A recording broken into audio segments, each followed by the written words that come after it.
ब्रह्मा विष्णु महेश अजर अमर नहीं है, इनका भी आविर्भाव अर्थात जन्म तथा तिरोभाव अर्थात मृत्यु होती है। प्रमाण के लिए देखिए देवी भागवत महापुराण। ब्रह्मा, मैं, विष्णु और शिव, यह तुम्हारी प्रभाव से जन्मवान है। हम तो जन्मवान है, हमारा तो जन्म होता है और मरते हैं, मृत नहीं है, हम अविनाशी नहीं है। फिर इंद्रादि दूसरे देवता नित्य किस प्रकार हो सकते हैं? कृपया अवश्य सुनिए जगत गुरु तत्वदर्शी संत रामपाल जी महाराज के अमृत वचन।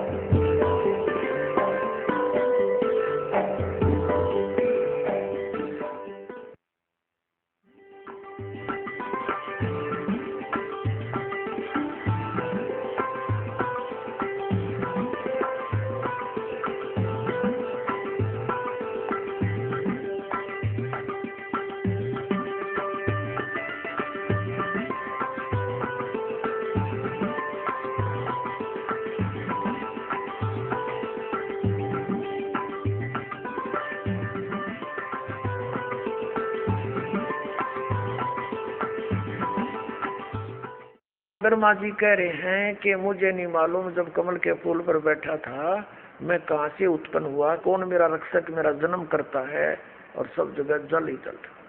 अब शिव पुराण दिखाते हैं आपको थोड़ा सा, उसमें ये क्या ज्ञान दे रहा है, अपने जन्म से पहले की जो जानकारी ये दे रहा है वो कहां से लाया, ये आपको स्पष्ट होगी। वो कहां से लाया, इसने परमात्मा से सुनी थी, लेकिन उसमें कुछ अपना खिचड़ी, कुछ परमात्मा से प्राप्त ज्ञान को अज्ञान अज्ञान मिलाकर हमारे में पेश कर दिया। अब देखिए ये शिव पुराण दिखाते हैं आपको, गीता प्रेस गोरखपुर से प्रकाशित, संपादक हनुमान प्रसाद पोदार ओनली, और ये वही गीता प्रेस गोरखपुर से प्रकाशित है। अब इसके हम 98 पृष्ठ पाते हैं, शिव पुराण 98 पृष्ठ पे। यहाँ 5वां अध्याय समाप्त हो जाता है रुद्र संहिता का। अपने पुत्र नारद की यह बात सुनकर लोक पिता में ब्रह्मा वहां इस प्रकार बोले। नारद ने वही पूछा था सृष्टि उत्पत्ति के बारे में।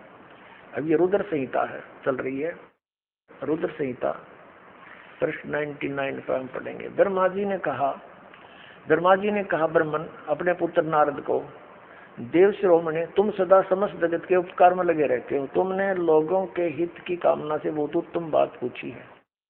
जिस समय समस्त चराचर जगत नष्ट हो गया था, सर्वत्र केवल अंधकार ही अंधकार था, उस समय तत् सतब्रह्म इस श्रुति में जो सत सुना जाता है एकमात्र वही शेष था। अब 100 पृष्ठ पर आ गए हम, इसके 100 पृष्ठ पे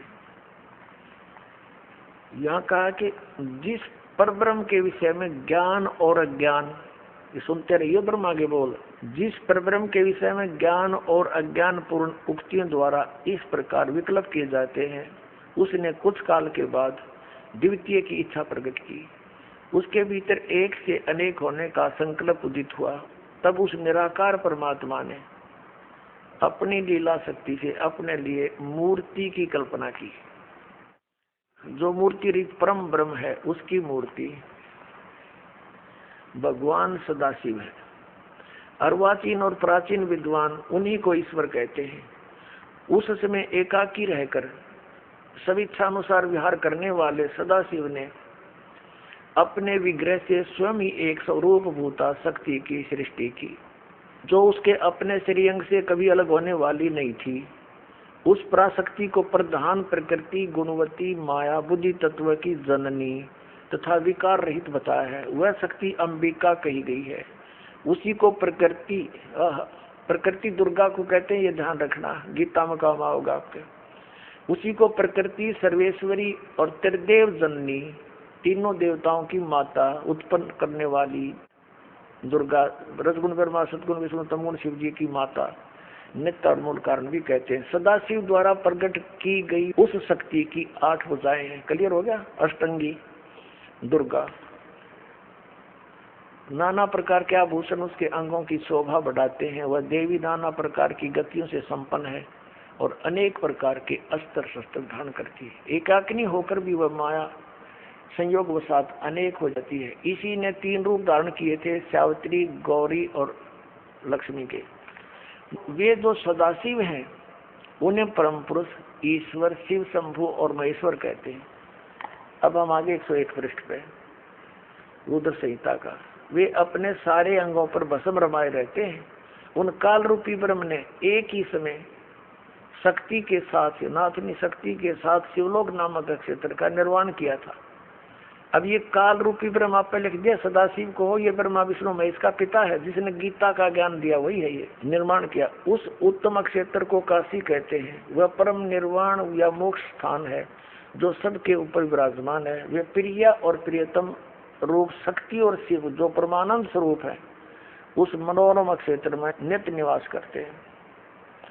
अब यहाँ क्या, देवर से एक समय, ये शिव और शिवा कौन है? ये दुर्गा और काल, शक्ति और शिव। ये शिव और शिवा, ये काल और दुर्गा।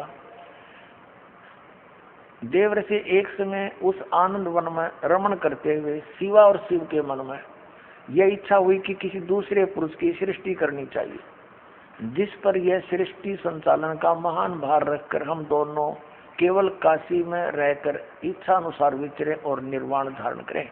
इन्होंने फिर पति पत्नी व्यवहार किया।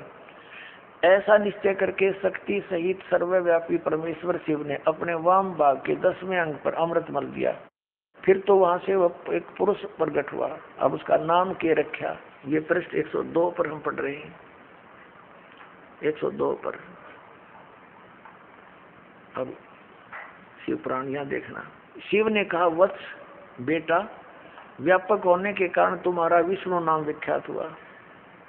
ये तो सिद्ध हो गया कि दुर्गा और काल रूपी ब्रह्म से और दुर्गा के पति पत्नी व्यवहार से विष्णु जी की का जन्म हुआ, जो इसका बेटा हो गया इन दोनों का। अगर माँ जी कहते इसी प्रकार मेरी भी उत्पत्ति उन दोनों ने की। अब देखो, अब ये 6वां अध्याय समाप्त हो गया रुद्र संहिता का। ये 7वां यहाँ प्रारंभ होता है। ब्रह्मा जी कहते देवर से तत्पश्चात कल्याणकारी परमेश्वर सांब सदाशिव ने पूर्ववत प्रयत्न करके मुझे भी अपने दाहिने अंग से उत्पन्न किया। जैसे विष्णु उत्पन्न किया दुर्गा और काल के संयोग से, पति पत्नी व्यवहार से, ऐसे ही नो कह ब्रह्मा मेरी भी उसी से जन्म हुआ। इसी प्रकार अब ये ज्ञान कहाँ से लाया ब्रह्मा जी? जब एक तरफ तो ये कह रहा है कि मैं जब कमल के फूल पर बैठा था, तो आपने देवी पुराण में पढ़ा कि मुझे नहीं मालूम मैं कहाँ से उत्पन्न हो गया। और यहाँ ये फिर पिछली बैक हिस्ट्री बता रहा है कि सदाशिव है, सदाशिव ने अपने अंदर से एक स्त्री निकाली, वह उसके श्रीअंग से कभी अलग होने वाली नहीं थी, वह दुर्गा है। ये कहाँ से लाया ये ज्ञान? फिर ये परम अक्षर ब्रह्म ने जो अपने नियमानुसार अपनी प्यारी आत्माओं को तत्व ज्ञान बताने के लिए आता है, इन्होंने उसमें ज्ञान अज्ञान मिलाकर अपनी तरफ से घुसोड़ के और फिर यह कथा सुना दी। अब जो दास का उद्देश्य है ये है कि जो पुराण है और जिन पुराणों को हमारे धर्मगुरु सत्य मानते हैं, ये शंकराचार्य, आचार्य और जितने भी श्री ब्रह्मा, श्री विष्णु, ब्रह्मा की जी पे पूजा करने की कहते ही नहीं, श्री कृष्ण, श्री विष्णु, श्री शंकर भगवान जी की ये पूजाएं बताते हैं और तीर्थों पर जाने का ये हमें लाभ बताते हैं और व्रत करने से लाभ बताते हैं तथा श्राद्ध आदि करने से भी ये हमें लाभ बताते हैं। तो ये ज्ञान इन्होंने कहाँ से ग्रहण किया? क्योंकि ना गीता में वर्णित, ना वेदों में तीर्थों की जानकारी, ना श्राद्धों के विषय में कहा। तो श्री गीता जी और पवित्र चारों वेद और साथ में 5वां वेद, ये हमारी भक्ति के मार्ग के परमात्मा पाने की इसमें भक्ति साधना जो लिखी है वो फाइनल है। और जो पुराणों में जो ज्ञान दिया है वो इन ऋषि महर्षियों का अपना अनुभव है। जैसे ब्रह्मा जी ने कहीं कुछ बोल रखा है, कहीं कुछ बोल रखा है। तो ब्रह्मा जी को जब ज्ञान ही नहीं, उसको जन्म से पूर्व की बात का मैंने पता ही नहीं, तो फिर कहाँ से लाया ये ज्ञान? ये परमात्मा ने इसको बताया था। उसमें से कुछ मिला मिलू का इन्होंने ये तो बता दिया कि मेरी भी जन्म उससे होया, तो इसको किसी ने बताया तेरा जन्म उससे होया, पिताजी बता दे तो दूसरी बात, इनको अपने पिता का पता नहीं कहाँ है वो। तो ये कहते सदाशिव, वो सदाशिव कौन है?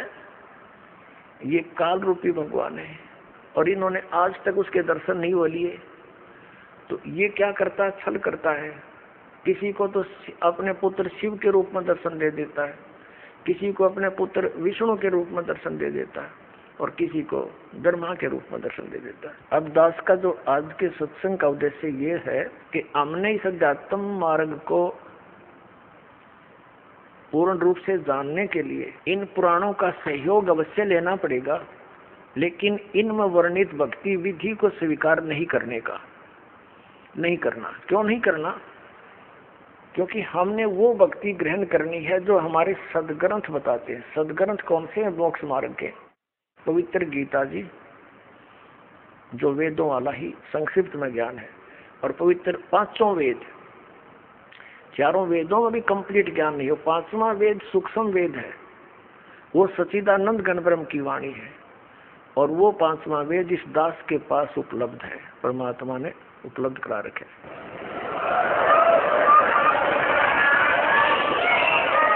पांचवें वेद में कंप्लीट स्पिरिचुअल नॉलेज यानी पूर्ण अध्यात्म ज्ञान है, और चारों वेदों और गीता जी के अंदर ज्ञान कंप्लीट नहीं है, लेकिन रॉन्ग नहीं है, गलत नहीं है। जैसे मैट्रिक तक का जो सिलेबस होता है 10वीं तक का, वो गलत नहीं होता लेकिन पूर्ण नहीं है।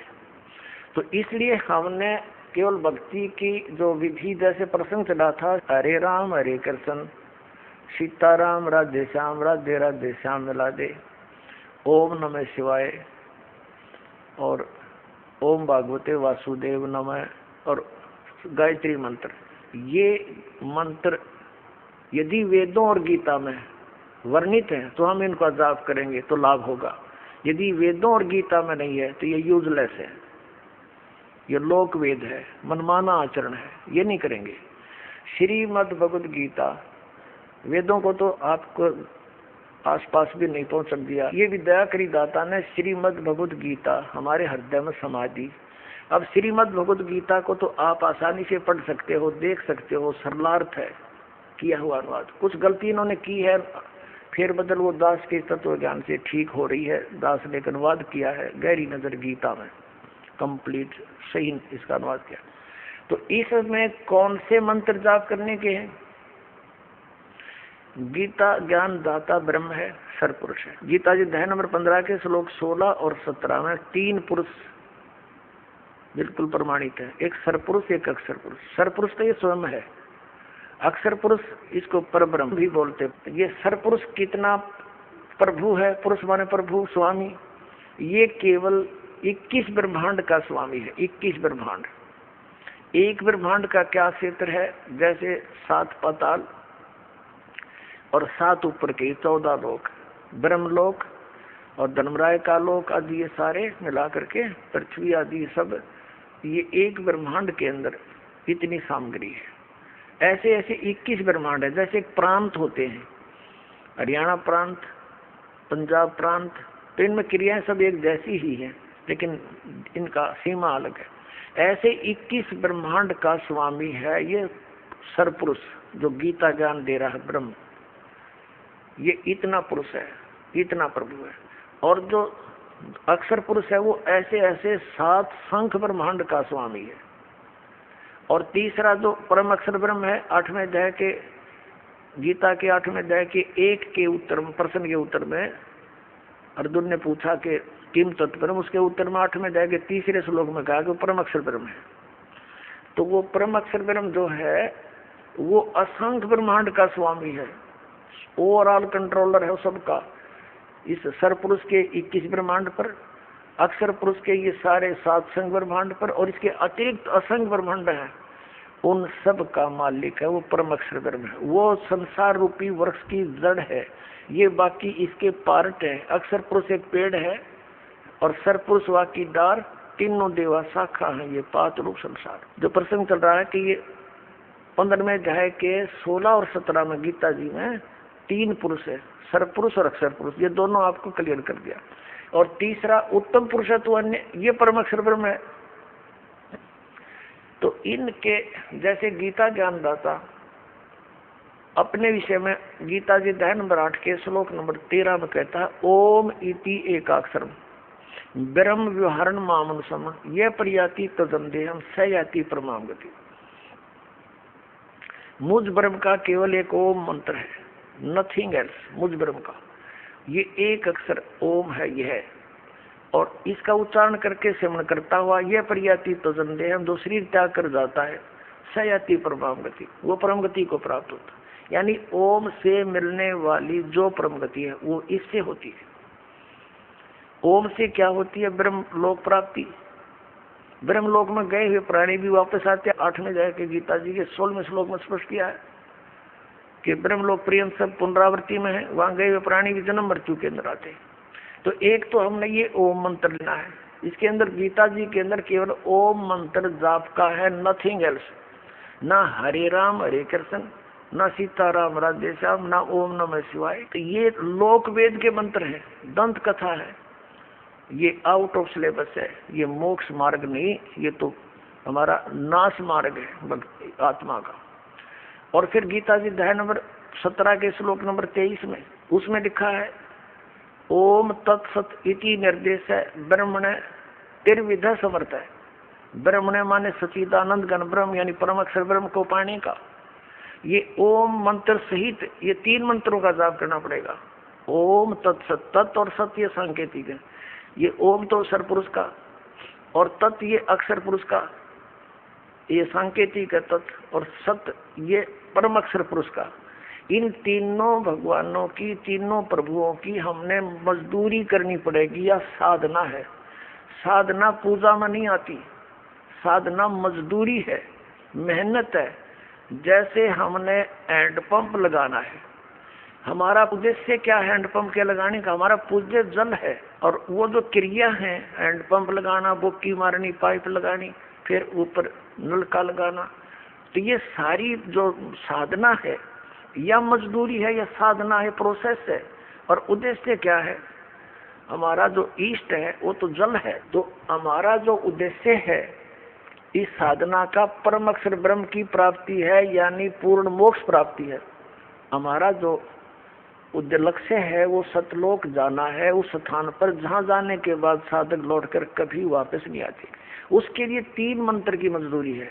ओम सरपुरुष का, तत् ये सांकेतिक है, दास बताओगा, ये अक्षर पुरुष का मंत्र है, और सत ये परम अक्षर ब्रह्म का है। इन तीनों मंत्रों की हमने मजदूरी करनी है, इससे हम परमात्मा प्राप्ति करेंगे, यानी उस सनातन परम धाम को प्राप्त करेंगे, उस परम अक्षर ब्रह्म की शरण में चले जाएंगे जहाँ हमें परम शांति प्राप्त होगी, और फिर लौटकर कभी नहीं आएंगे। तो उसके लिए 18वें अध्याय के 66वें श्लोक में गीता ज्ञानदाता कहता है, सर्वधर्मान प्रीतजमाम, मेरे सतर के ओम नाम का जाप मुझे छोड़ दे, उस 3 मंत्र मत है वो मुझे छोड़ दे मेरे में, और फिर तू एकम शरणम व्रत, फिर उसकी शरण में जा। क्योंकि हम क्या करते रहे, ओम नाम के जाप का कमाई करके हम ब्रह्मलोक में चले जाते, वहाँ देवता बन जाते, वो पुण्य समाप्त होते ही फिर वापस पटक देते, पाप के भोगने के लिए धक्के खाते, गधे कुत्ते सुर बनते। तो अब हम इसके उस ओम नाम का प्रतिफल नहीं लेंगे, इसके किसी ब्रह्मलोक में जाके हम इसको दे देंगे, संभाल तेरा यू कर्जा और हमें कर्ज मुक्त कर। तो फिर ये हमें छोड़ देगा सब पापों से, यह जो दुखी कर रहा गधे कुत्ते बनाता है। सर्वधर्मान प्रीतज माम, ये खुद कहता है मेरे सतर के जो धार्मिक पूजा है ओम नाम का जाप, और ये यज्ञ आदि तो बताए जाते हैं, ये यज्ञों की जानकारी गीता जी के 3रे अध्याय में है, वो भी बताएंगे आप। तो ये मेरे सतर की है, मुझे छोड़ दे और फिर उसकी शरण में जा। और ये अज्ञानी कहते हैं, श्री कृष्ण कह रहे हैं मेरे में छोड़कर मेरी शरण में आ जा। अब छोड़ के उसकी शरण में आओ, क्योंकि वो तीनों कहना चाहिए था, इंक्लूडिंग आ जा मेरी शरण में, सबके साथ आ जा। यूँ कह मुझ में छोड़, प्रीतज माम, मुझ में छोड़कर एकम शरणम व्रज, उसकी शरण में जा। तो पुण्यात्माओं, ये है वो अध्यात्म ज्ञान, और इसको समझने के लिए आपने बड़ा धैर्य से काम लेना पड़ेगा, क्योंकि आपके अंदर तो अज्ञान भरा पड़ा है, और उस अज्ञान का नाश करने के लिए इस ज्ञान की आवश्यकता है। इसको बड़े धैर्य से सुने और प्रमाण आपके समक्ष है। सब सदगुरु जिनको हम श्रद्धार्य मानते हैं उनमें प्रमाण दास दिखा होगा तो आपको दृढ़ विश्वास हो जाएगा। बोलो सतगुरुदेव। परम पिता परमात्मा पूर्ण ब्रह्म सर्व सृष्टि रचनहार कबीर देव कबीर साहेब जी की असीम कृपा से आप पुण्यात्मा ये सत्संग सुन रहे हैं। ये आध्यात्मिक संपूर्ण ज्ञान सुन रहे हैं। इसके अंदर आप जी को अपने सदग्रंथों में छुपे हुए गूढ़ रहस्यों का ज्ञान होगा।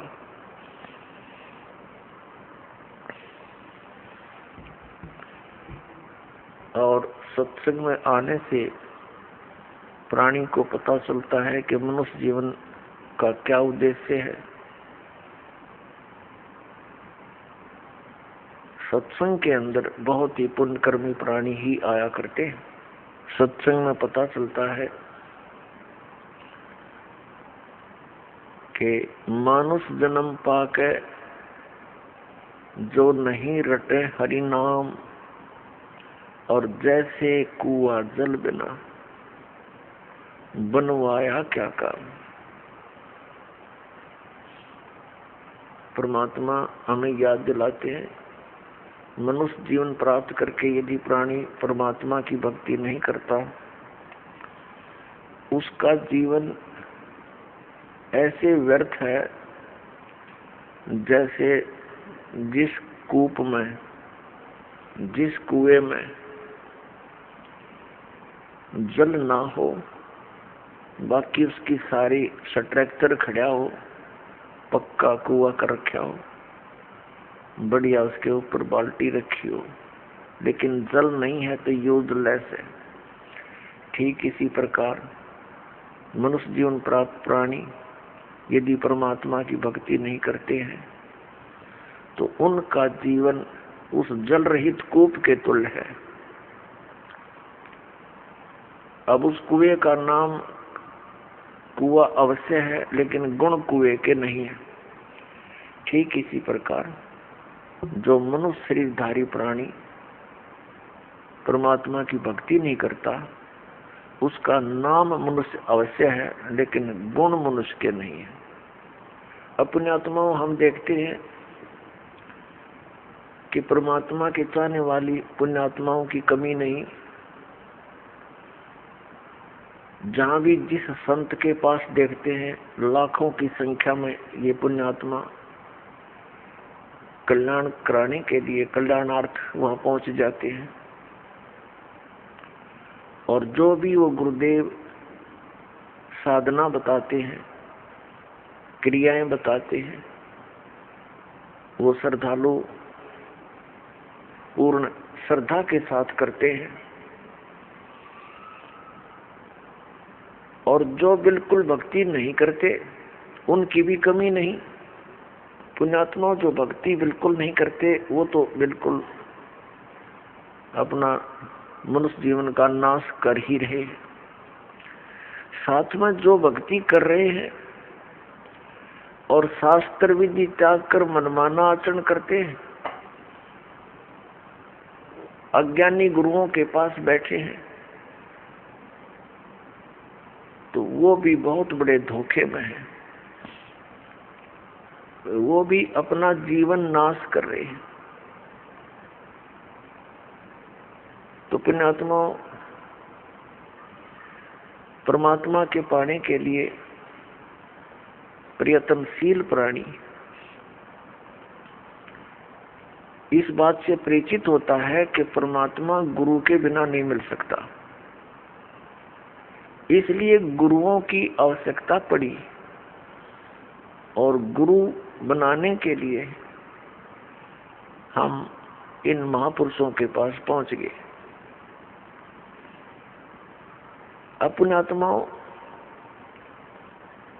भक्ति करते हैं कितने बहुसंख्या के अंदर विशेषकर भारतवर्ष में बहुसंख्या के अंदर साधक साधना कर रहे हैं। चाहे कोई मंदिर में जाकर चाहे कोई व्रत रख के हनुमान का की चालीसा पढ़ के, या कोई भगवान शंकर श्री कृष्ण जी की भक्ति करके, या कोई तीर्थ आदि पर जाकर कोई ना कोई साधना वो कर ही रहा है, या फिर कोई गुरु बना के। और हम देखते हैं इतनी बहुसंख्या में जहाँ भक्ति कर रहे हो इंसान, तो एक विशेष परिवर्तन होना चाहिए समाज के अंदर, लेकिन कोई परिवर्तन नहीं। प्रत्येक बुराई बढ़ती जा रही है, हाहाकार मच रहा है। इसका कारण क्या है? इसका कारण है जो साधनाएं भक्तजन कर रहे हैं उनसे उनको परमात्मा से मिलने वाली राहत प्राप्त नहीं हो रही, जिस कारण से वे उन्हीं बुराइयों को करना प्रारंभ कर देते हैं जो एक भक्त ने नहीं करनी चाहिए। वो कौन कौन सी बुराइयां हैं? शराब पीना, मांस खाना, और धनी बनने के लिए रिश्वत लेना, और टेंशन समाप्त करने के लिए गुटी लगाना। तो जिस कारण से बुराई बढ़ रही है, घट नहीं रही। परमात्मा की भक्ति करने वाले प्राणी को परमात्मा का लाभ विशेष मिलना प्रारंभ हो जाता है, और उसको फिर एक विशेष ज्ञान होता है कि यदि तू ये बुराई करेगा तो तुझे इन आपत्तियों का सामना करना पड़ेगा। फिर वो इस डर से उन बुराइयों को नहीं करेगा कि ये पाप है, और फिर परमात्मा उसको एक विशेष लाभ देगा। पुण्यात्मा जैसे राजा लोगों को हम बहुत शक्तिशाली मानते हैं, उनके ऊपर भी कोई आपदा आती है तो वो भी संतों के पास ही जाकर उसका निवारण करवाते हैं। तो इससे क्या सिद्ध हुआ कि कोई ऐसी शक्ति है जो हमें एक विशेष लाभ राहत दे सकती है।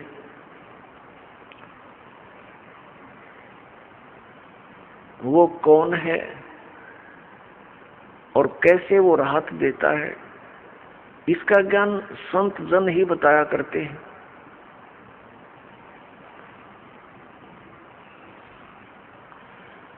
तो पुण्यात्माओं, आप जी को सत्संग प्राप्त नहीं हुआ, और जिसको आप सत्संग जानकर ग्रहण किए हुए हो वो कोरा ज्ञान है। क्योंकि जो हमारे सदग्रंथों में प्रमाण नहीं है तो वो शास्त्र विरुद्ध ज्ञान है, शास्त्र विरुद्ध साधना है, उसका कोई लाभ नहीं। अब पहले क्या कारण रहा कि हमारे जो धर्म गुरु थे वो संस्कृत अवश्य जानते थे, लेकिन अध्यात्म ज्ञान शून्य था उनका। वे तत्व ज्ञानहीन थे और हैं अभी तक। हमारे धर्मगुरु कौन है? आचार्य, शंकराचार्य और अन्य मंडलेश्वर, ये सब हमारे धर्मगुरु हैं। ये संस्कृत के तो विद्वान थे, व्याकरण भी इनकी अच्छी दुरुस्त है, लेकिन अध्यात्म ज्ञान बिल्कुल नहीं। अपने आत्माओं, ये हमारे धर्म गुरु, हिंदू धर्म के, पवित्र हिंदू धर्म के ये आदरणीय धर्म गुरु हमें जो भी ज्ञान देते हैं, समझाया करते थे, समझाते हैं, बताते हैं, वो कहते हैं कि हमने इनको सदग्रंथों से, वेदों से, पवित्र वेदों से, पवित्र श्रीमद् भगवत गीता से और पवित्र पुराणों से ये ज्ञान तुम्हें सुनाया है। तो हम यही मान बैठे थे कि ये संस्कृत के विद्वान हैं, हमारे सभी सदग्रंथ संस्कृत में लिपिबद्ध है, और ये जो ज्ञान दे रहे हैं वो बिल्कुल सही और शास्त्रों वाला ही है।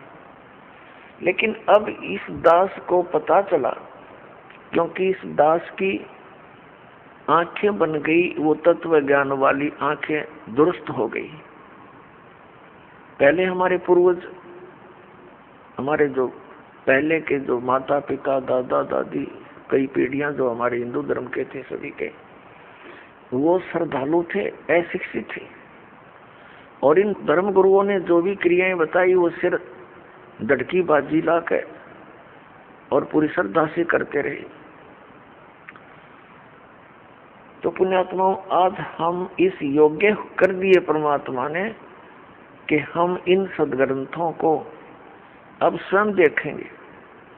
इस दास ने इन सदग्रंथों का गहन निरीक्षण किया, अध्ययन किया, तो उसमें क्या पाया कि हमारे जितने भी धर्मगुरु, हिंदू धर्म के धर्मगुरु, ऋषि, महर्षि, ये मंडलेश्वर, महंत, संत, ये सभी लोक वेद सुना रहे हैं, दंत कथा सुनाया करते हैं। इनके पास शास्त्र अनुकूल ज्ञान नहीं है। ये वेदों, गीता और पुराणों के विपरीत ज्ञान हमें दे रहे हैं, और नाम इन्हीं सदग्रंथों का ले रहे हैं। जो टीचर, जो अध्यापक आउट ऑफ सिलेबस पढ़ाता है, पाठ्यक्रम से हटकर ज्ञान देता है, वो अध्यापक ठीक नहीं, वो शत्रु है उन विद्यार्थियों का। और यही कारण रहा पुण्यात्माओं, शास्त्र विधि को त्याग कर मनमाना आचरण करवा कर इन हमारे धर्म गुरुओं ने हमारे सभी पूर्वज भूत बनवा दिए, 84 लाख योनियों में डलवा दिए, और फिर उनके लिए यत्न बताते हैं, श्राद्ध निकाल दो, पिंड भरवा दो, ये क्रियाएं कर दो, जो कि गीता जी के विरुद्ध है। श्रीमद् भगवद गीता अध्याय नंबर 9 श्लोक नंबर 25 में कहा कि जो भूत पूजते हैं वो भूतों को प्राप्त होंगे। ये श्राद्ध निकालना, पिंड भरवाना, 13वीं करना और अस्थि प्रवाह करना, गति कराने के अर्थ, तो ये सब भूत पूजाएं हैं। इनके करने वाले भी भूत ही बनेंगे।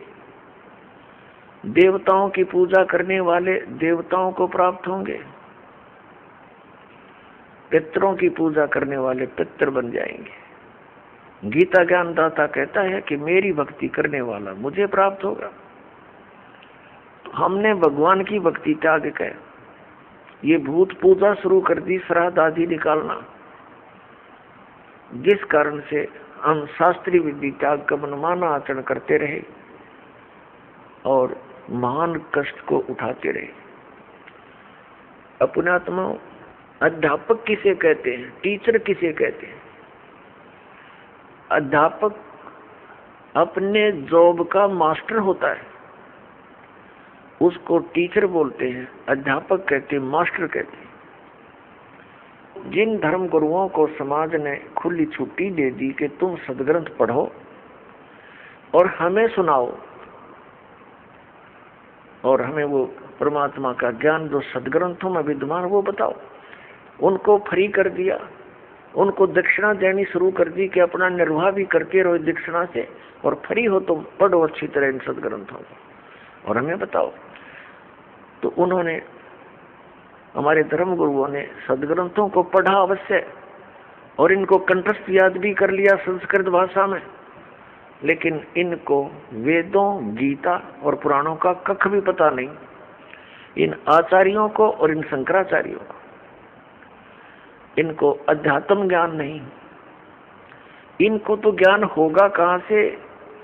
जिन भगवानों को ये पूजते हैं हमारे आचार्य और शंकराचार्य, और हमें उन्हीं को पूजने की सलाह देते हैं कि ये भगवान है। कौन? श्री ब्रह्मा, श्री विष्णु, श्री शंकर भगवान आदि। और इनको ये परमात्मा बताते हैं, भगवान बताते हैं, ईश बताते हैं, और इनकी पूजा स्वयं भी करते हैं, हमें भी करने की सलाह देते हैं। तो इन भगवानों को अध्यात्म ज्ञान नहीं, श्री विष्णु को, श्री ब्रह्मा को, श्री शंकर को, शंकर जी को। तो हमारे धर्म गुरुओं को, शंकराचार्यों को, आचार्यों को ज्ञान कहाँ से होगा? पुण्यात्मा, इस कंसेप्ट को क्लियर करने के लिए कि इन भगवानों को भी ज्ञान नहीं, श्री विष्णु जी को, श्री ब्रह्मा, श्री शंकर जी को, और दुर्गा को भी कंप्लीट ज्ञान नहीं, श्री देवी जी को भी, और ब्रह्म जिसको ये परम ब्रह्म बोलते हैं, ये है तो ब्रह्म सरपुरुष, इसको भी कंप्लीट ज्ञान नहीं। अपने आत्मा, ये बड़ा विवाद का विषय बन जाएगा यदि इस वाक्य को यही छोड़ दिया और प्रमाण ना दिखाए। प्रथम तो आपको 19 पुराणों में ये दास दिखाएगा कि ब्रह्मा और विष्णु और शंकर ये भगवान नहीं है, ये ईश नहीं है, और ये हमें हमारे धर्मगुरु शंकराचार्य और आचार्य ये मंडलेश्वर ये कहते ये भगवान है। तो इन्होंने हमारे साथ कितना धोखा किया है। प्रथम तो ये दिखाते हैं कि श्री विष्णु, श्री ब्रह्मा और श्री शंकर जी को, और सतयुग से लेकर आज तक के ब्राह्मणों को, ये शंकराचार्य और आचार्य सारे ब्राह्मण ही है। ब्राह्मण पुण्यात्माओं को जाति सूचक नहीं है। ब्राह्मण वो व्यक्ति है जो अध्यापक पद पर विराजमान है, जो उस कर्म को कर रहा है। जैसे 4 वर्ण बनाए, ब्राह्मण, वैश्य, अक्षत्रिय और शूद्र। अपने आत्माओं, जैसे आज कोई ब्राह्मण का लड़का और मिलिट्री में वो भर्ती है फौज में, तो वो ब्राह्मण वर्ण में अवश्य है, लेकिन वो ब्राह्मण कर्म नहीं, वो तो क्षत्रिय है। ऐसे ही कोई वैश्य का पुत्र लड़का मिलिट्री में भर्ती है, तो वर्ण वैश्य अवश्य है उसका, लेकिन कर्म वैश्य नहीं है। इसी प्रकार अन्य समझे, कोई शूद्र का लड़का और मिलिट्री में भर्ती है तो वो अक्षत्रिय है, शूद्र वर्ण में अवश्य जन्मा है। तो कर्म से ही ये क्रियाएं और ये जाति बनी है। तो जो धर्म गुरु हैं वही ब्राह्मण कहलाते हैं, चाहे वो किसी मजहब जाति का हो। मेरे पूज्य गुरुदेव जी ब्राह्मण वर्ण में जन्मे थे, लेकिन वो अपने आप को ब्राह्मण नहीं कहते थे। हरियाणा के अंदर जिला भिवानी और चरखी दादरी के पास एक बड़ा पैतावास गांव है, वहां से ब्राह्मण वर्ण में जन्मे थे। और हमारे दादा गुरुजी से उनकी भेंट होगी,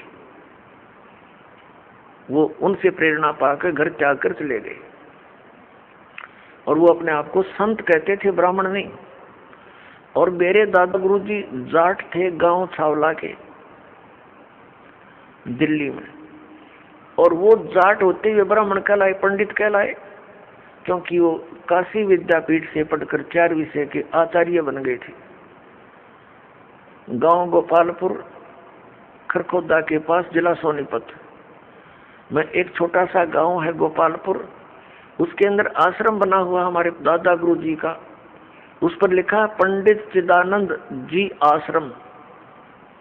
जाट होते हुए पंडित जी कहलागे, वो गुरु थे, ब्राह्मण कर्म था उनका। तो पुण्यात्माओं, ये जो ब्राह्मण वर्ग में है, ऋषि महर्षि, ये ब्राह्मण कर्म करने वालों पर ही समझो अप्लीकेबल है। दास के ये जो ज्ञान है, वचन है, अन्य पर नहीं। तो अब सबसे पहले आपको दिखाते हैं कितना ज्ञान था ब्रह्मा विष्णु महेश को, और कितना ज्ञान था इस सतयुग से लेकर आज तक के ब्राह्मण गुरुओं को। आपके रूबरू कराते उन्हीं पवित्र सदग्रंथों में। पुण्यात्माओं, परमात्मा का पाना बहुत ही आसान है। मोक्ष भी बहुत ही सिंपल है, क्योंकि यह साधना बहुत सीधी सादी है। हमें ज्ञान न होने से हमारे कोई इन्होंने गलत मार्गदर्शन कर दिया, जिस कारण से हम परमात्मा नहीं प्राप्त कर सके, मोक्ष प्राप्ति नहीं हुई। सबसे पहले आप जी को श्रीमद् देवी भागवत से ये प्रमाणित किया जाएगा कि श्री विष्णु जी को, श्री ब्रह्मा जी को, व्यास जी को, नारद जी को ये कितना ज्ञान था, ये देखना। श्रीमद् देवी भागवत, सचित्र मोटा टाइप, केवल हिंदी, गीता प्रेस गोरखपुर से प्रकाशित। श्रीमद् देवी भागवत, संपादक हनुमान प्रसाद पोदार, चिमनलाल गोस्वामी। प्रकाशक एम मुद्रक हैं, गीता प्रेस गोरखपुर, गोविंद भवन कार्यालय, कोलकाता का संस्थान। ये इनके फैक्स और फोन नंबर है। ये देखिएगा 28 नंबर पृष्ठ पे, ये पहला स्कंद है, संक्षिप्त देवी भागवत पहला स्कंद। नारद जी ने कहा, ये नारद जी और व्यास जी की गोष्ठी हो रही है। नारद जी ने कहा, व्यास जी तुम इस विषय में जो पूछ रहे हो ठीक यही प्रश्न मेरे पिताजी ने भगवान श्री हरि से किया था। देवा अधिदेव भगवान जगत के स्वामी हैं। लक्ष्मी जी उनकी सेवा में उपस्थित रहती हैं। दिव्य कौस्तुमणि उनकी शोभा बढ़ाती है। वे शंख चक्र गदा लिए रहते हैं, पीताम्बर धारण करते हैं, 4 भुजाएं। वे चराचर जगत के आश्रयदाता हैं, जगत गुरु एवं देवताओं के भी देवता हैं। ऐसे जगत प्रभु भगवान श्री हरि महान तप कर रहे थे, उनकी समाधि लगी थी। यह देखकर मेरे पिता ब्रह्मा जी को बड़ा आश्चर्य हुआ। अतः उन्होंने उनसे जानने की इच्छा प्रकट की। ब्रह्मा जी ने पूछा, प्रभु आप देवताओं के अध्यक्ष, जगत के स्वामी और भूत भविष्य एवं वर्तमान सभी जीवों के एकमात्र शासक हैं। भगवान फिर आप क्यों तपस्या कर रहे हैं और किस देवता की आराधना में ध्यान मगन है? मुझे असीम आश्चर्य तो यह हो रहा है कि आप देवेश्वर एवं सारे संसार के शासक होते हुए भी समाधि लगाए बैठे हैं। ब्रह्मा जी के विनीत वचन सुनकर भगवान श्री हरि यानी विष्णु जी कहने लगे। अब हम 29 पृष्ठ पर आ गए। पहला स्कंद। श्री हरि उनसे कहने लगे, ब्रह्मन सावधान होकर सुनो। विष्णु जी बताने लगे ब्रह्मा जी को, मैं अपने मन का विचार व्यक्त करता हूँ। देवता, दानव, मानव सब यही जानते हैं कि तुम सृष्टि करते हो, मैं पालन करता हूँ और शंकर संहार किया करते हैं। किंतु फिर भी वेद के पारगामी पुरुष अपनी युक्ति से यह सिद्ध करते हैं कि रचने, पालने और संहार करने की यह योग्यता जो हमें मिली है, इसकी अधिष्ठात्री शक्ति देवी है। वे कहते हैं कि संसार की सृष्टि करने के लिए तुम में राजसी शक्ति का संचार हुआ है, मुझे सात्विक शक्ति मिली है और रुद्र में तामसी शक्ति का आविर्भाव हुआ है। उस शक्ति के अभाव में तुम इस संसार की सृष्टि नहीं कर सकते, मैं पालन करने में सफल नहीं हो सकता और रुद्र संहार कार्य करने होने में भी, रुद्र से संहार कार्य होना भी संभव नहीं। ब्रह्मा जी हम सभी उस शक्ति के सहारे यानी दुर्गा के सारे ही अपने कार्य में सदा सफल होते। सुवर्त प्रत्यक्ष और परोक्ष दोनों उदाहरण में तुम्हारे सामने रखता हूँ, सुनो। यह निश्चित है कि उस शक्ति के अधीन होकर ही मैं इस शेष नाग की सैया पर सोता और सृष्टि करने का अवसर आते ही जाग जाता हूँ। मैं सदा तप करने में लगा रहता हूँ, उस शक्ति के शासन से कभी मुक्त नहीं रह सकता। मैं सदा तप करने में लगा रहता हूँ, ये ध्यान रखना। उस शक्ति के शासन से कभी मुक्त नहीं रह सकता। कभी अवसर मिला तो लक्ष्मी के साथ सुखपूर्वक समय बिताने का सौभाग्य प्राप्त होता है। मैं कभी तो दानवों के साथ, राक्षसों के साथ युद्ध करता हूँ। अखिल जगत को भय पहुंचाने वाले दैत्यों के विकराल शरीरों को शांत करना मेरा परम कर्तव्य हो जाता है। और यहाँ कमाल कर दिया विष्णु जी ने अपने अध्यात्म ज्ञान का। मुझे सब प्रकार से शक्ति यानी दुर्गा जी के अधीन होकर रहना पड़ता है। उन्हीं भगवती शक्ति का मैं निरंतर ध्यान किया करता हूँ। ब्रह्मा जी, मेरी जानकारी में इन भगवती शक्ति से बढ़कर दूसरे कोई देवता नहीं। अब ये है श्री विष्णु जी के आध्यात्मिक ज्ञान का निष्कर्ष। श्री विष्णु जी कह रहे हैं कि मैं श्री दुर्गा जी से ऊपर किसी भगवान से परिचित नहीं हूँ। मेरे अध्यात्म ज्ञान में ये सबसे बड़ी देवता भगवान है। अपना आत्मा आपने इसी लेख में पढ़ा। श्री नारद जी विचलित, श्री व्यास जी विचलित, ब्रह्मा जी के ज्ञान को इन्होंने बताया ही है कि ब्रह्मा जी विष्णु जी को जगत गुरु, देवेश्वर, सारे संसार के पालन करता, उत्पत्ति करता, सब कुछ बता रहे हैं। और ये क्या निष्कर्ष दे रहे हैं विष्णु जी कि मैं तो दुर्गा के अधीन हूँ और घोर तप करता हूँ। ये तप करके क्या करते हैं, बैटरी चार्ज कर लेते हैं, फिर राक्षसों के साथ लड़ते हैं, फिर इनकी बैटरी डिस्चार्ज हो जाती है, सिद्धियों से लड़ते हैं और फिर ऐसे चार्ज करते हैं। अब विष्णु जी ने तो बता दिया कि दुर्गा से ऊपर मैं किसी को नहीं जानता, मैं दुर्गा की भक्ति करता हूँ। और हमारे धर्म गुरुओं से जब कोई प्रश्न किया जाता था कि श्री ब्रह्मा, श्री विष्णु, श्री शिव जी ये किसकी भक्ति करते हैं, ये कहा करते थे, कुछ तो कहते थे कि अपने स्वरूप का ध्यान करते हैं। कोई कहता था कि शंकर भगवान श्री राम की पूजा करता है और श्री राम शंकर जी की पूजा करता है। और कोई कहता कि नहीं, ये किसकी पूजा करते हैं, ये तो स्वयं है। अब आपके समक्ष है कि श्री विष्णु जी दुर्गा जी की पूजा कर रहे हैं और इनको सुप्रीम पावर बता रहे हैं, सुप्रीम गॉड, सबसे बड़े भगवान, देवता।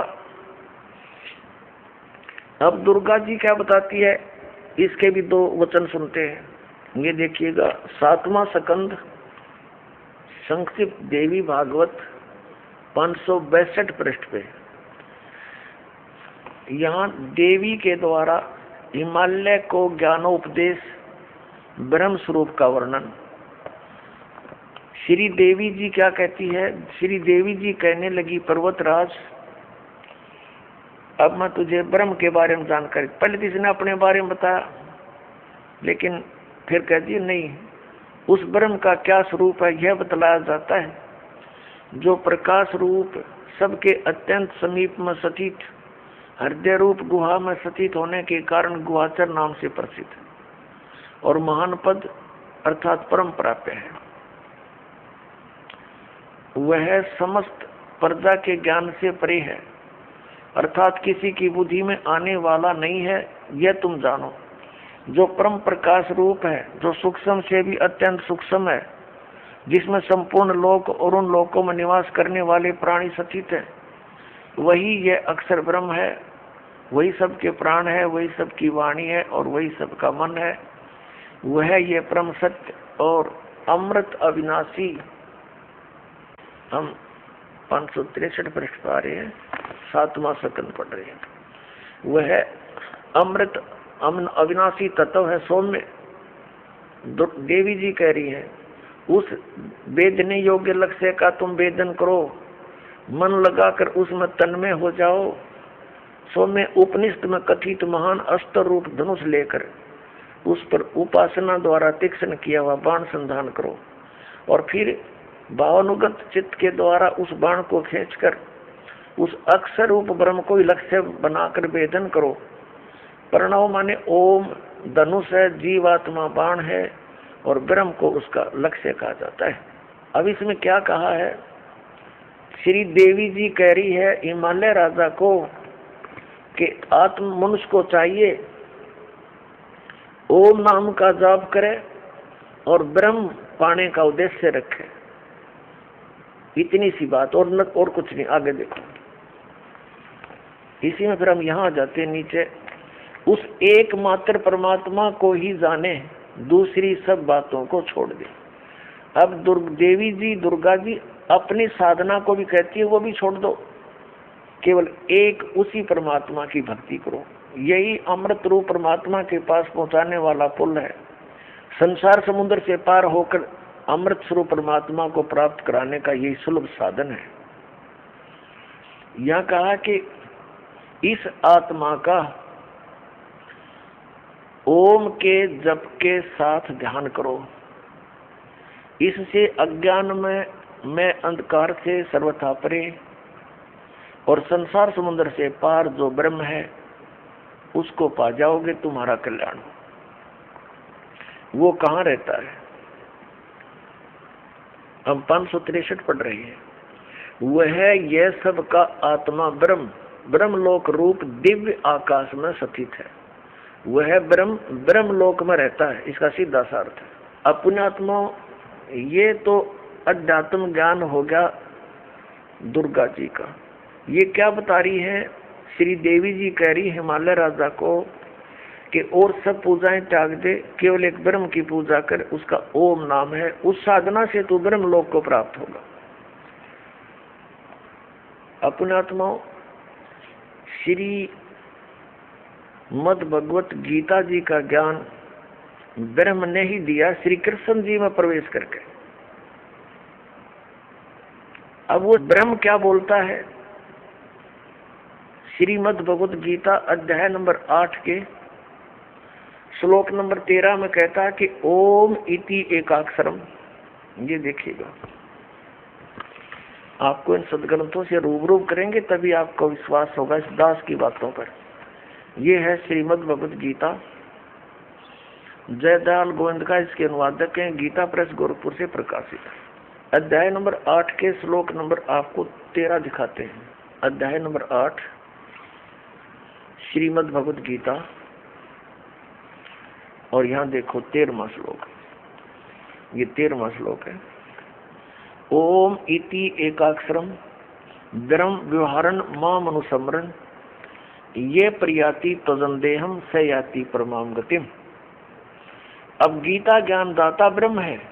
ये कहता है कि माम ब्रह्म, मुझ ब्रह्म का ओम इति एकाक्षरम, ये ओम यह एक अक्षर है। व्यवहारन अनुसमरण उच्चारण करके सुमन करता हुआ, ये प्रयाति तजंदेहम जो शरीर छोड़कर जाता है, सयाति परमाम गतिम वो परम गति को प्राप्त होता है, जो ओम से मिलने वाली परम गति है। वो क्या है? वो श्री देवी जी ने स्पष्ट कर दिया कि ब्रह्मलोक प्राप्ति होगी। गीता जी अध्याय नंबर 8 के श्लोक नंबर 16 में स्पष्ट किया है कि ब्रह्मलोक पर्यंत ये सभी लोग पुनरावृत्ति में हैं, यानी वहां गए हुए प्राणी भी लौटकर संसार में आते हैं, जन्म मृत्यु समाप्त नहीं होती। ये देखिएगा, अध्याय नंबर 8 ही पढ़ रहे हैं हम श्रीमद् भगवत गीता का, और ये 16 नंबर है। हे अर्जुन, ब्रह्मलोक पर्यंत सब लोग पुनरावृत्ति में हैं। अब पुनरावृत्ति का इन्होंने यहाँ पर विश्लेषण किया सटार से, अर्थात जिनको प्राप्त होकर पीछे संसार में आना पड़े, ऐसे पुनरावृत्ति को कहते हैं। अपने आत्माओं, अब ये ब्रह्म क्या बताता है? गीता जी अध्याय नंबर 4 के श्लोक नंबर 5 से 9 तक ये क्या कहता है कि अर्जुन, तेरे और मेरे बहुत जन्म हो चुके हैं, तो नहीं जानता, मैं जानता। श्रीमद् भगवत गीता अध्याय नंबर 2 के श्लोक नंबर 12 में भी ये यही स्पष्ट करता है कि अर्जुन, तू और मैं और ये राजा लोग पहले भी थे, पहले भी जन्मे थे, आगे भी जन्म होगा। ये ना सोच के हम वर्तमान में ही हैं।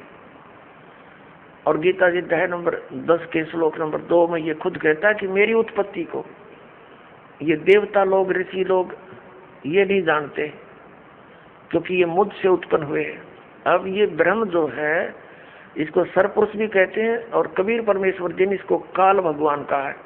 और इसने खुद गीता जी अध्याय नंबर 11 के श्लोक नंबर 32 में स्वीकारा है कि मैं काल हूँ अर्जुन, और अब प्रवृत्त हुआ हूँ। तो ये काल जो है ये गीता जी का ज्ञान दे रहा श्री कृष्ण जी में प्रवेश करके। श्री कृष्ण जी को तो पता ही नहीं मैंने गीता में बोला क्या था।